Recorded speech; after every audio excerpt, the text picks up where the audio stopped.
Hello, hello, happy Monday. Welcome back. What we're going to talk about today. I was going through some of my notes for some upcoming projects that I have, and I stumbled upon a lot of conversations online and on my Twitter and on LinkedIn about the ICP, like what the ICP actually means. And a lot of people tend to focus on the actual term, the ideal customer profile, which, in my opinion, is just very, very limiting. And I'll explain in a bit why that is because the ICP changed a lot. I think the strict term of ideal customer profile only applies when the purchasing decision is being made on the basis of an individual. Meaning, whenever you have consumer-based companies, so direct to consumer or small stores, whatever that may be, they have to talk about the ideal customer profile. Reason being is that they are selling to a consumer. They don't have any other options. But in the case that you're selling to, when you're selling in a B2B context, that's entirely different because if you strictly go to the basis of an ideal customer profile, I think you're missing out on a massive chunk of people.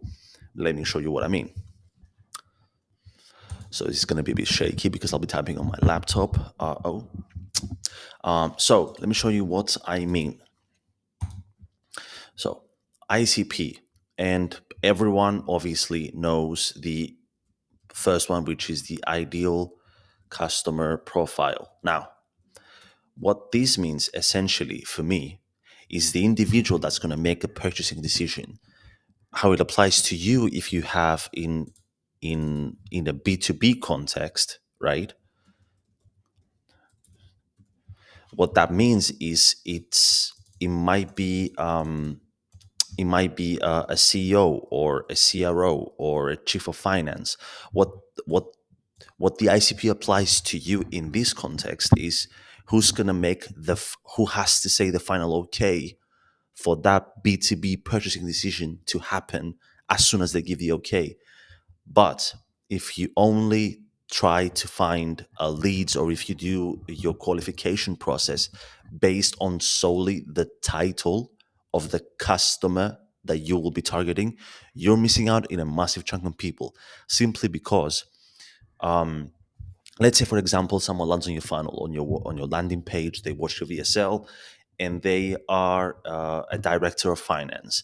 If they go through the process and you disqualify them, or you don't do enough discovery to, for example, find out that that director of finance has to then go ask the CFO for permission to do the transaction, but they are interested in your product, you're potentially missing out to a payment simply because you disqualified someone based on their customer profile. That should pretty much explain it, because a lot of times I see people, they're launching cold outbound campaigns. They are doing they have their sites with the type form that you go through to fill in, and then they are disqualifying people, but then they are limiting their specific lead flow. Now, always keep in mind that the people that you have initial touch points with might not be your quote unquote ideal customer profile, but they might lead to their access of for purchasing decisions to happen. That's point one. Point two, the other version of the ICP is the ideal company profile. That's why you see so many people talk about B2B companies, right? But again, ideal company profiles, even if you say that they are B2B, that's again a massive net. That's not bad. That's not bad. But if someone asks you who you're selling to, and you say like B2B or consultants and coaches, the thing that everyone uses, that's good as a starting point. But then how is your messaging? Like, do you sell to SMBs? Do you sell to small businesses? They still could be B2B. It still could be like a small like family office that's a business that does uh, professional cleaning to other businesses. That's still B2B. So you need to be like a tiny more specific to who you're selling to, because, for example, yes, you're saying B2B, but it's B2B with an ARR of like 5 million and etc etc. The more specific you make it, like you could say that it's in like financial services maybe, or it could be marketing services. As specific as you can become for who you're targeting, the easier it's going to be to find them. But don't make it so specific that you're limiting the number of people that you're targeting. And then finally, something that again I don't see a lot of people utilizing, and I personally think is dumb. Maybe it's not, but you never know. Is the ideal part? Sorry, the ideal company partnership. Oh, partnership. Meaning, let's say for example on the example we used before, you're targeting your offer is paid advertising for financial services, for B2B financial services companies with an ARR of 5 mil, right? You can go through the entire process of trying to find these companies and then these stakeholders that will make this purchasing decision. Like you could go through the process of finding these people, or you could build a separate list, a separate campaign, a separate strategy in targeting companies that work with these people that you're targeting. And then you can create an ecosystem that two companies are growing at the same time in the same customer bases, because your services are not competing, they are complementary. So why not reach out to some other companies, create partnerships, or create joint offers where you both go out, get customers, and you create an ecosystem that everyone benefits.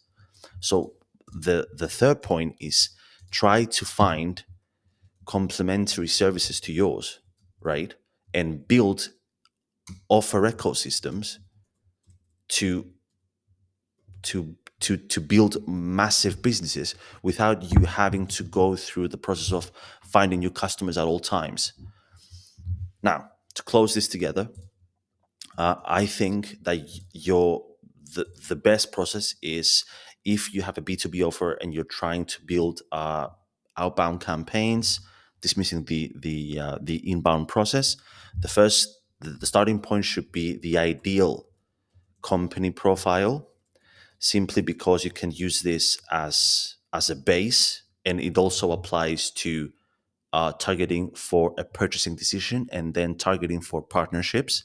So start from the ideal company profile, cast a big net, meaning separate two lists. For example, one list should be for the people that will be buying. Let me write this here as well. Cast a big net, buying and partnering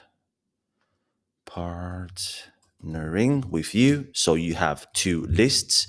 List one is the people that will be buying from you, so generate specific revenue for you. And then the second one is the people that will be partnering with you, that you could potentially build offer ecosystems, and then move on to the ideal customer profile, meaning the people that will make the purchasing decision, and use filters for the titles and be specific, because a lot of times if you target directors of finance or CFOs or VP of finance, these separate people, depending on the size of the company that you're targeting, could lead you to the right stakeholder. That's why you start with the company profile. You find the companies that are buying from you. They could be B2B, make them as specific as you want, move on to the ideal customer profile. So people who can two things. One, give the okay to buy, or intro to the people that will buy.